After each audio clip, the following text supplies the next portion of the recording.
As of 3rd April 2023, 12 Premier League managers have been sacked during the 2022-23 season. This sets a new record for the most managerial sackings in a single season in the competition's history.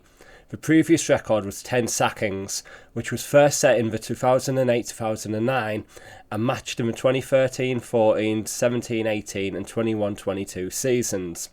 Of the 20 Premier League clubs, 10 have parted ways with their manager this season, with Southampton and Chelsea each sacking 2 managers.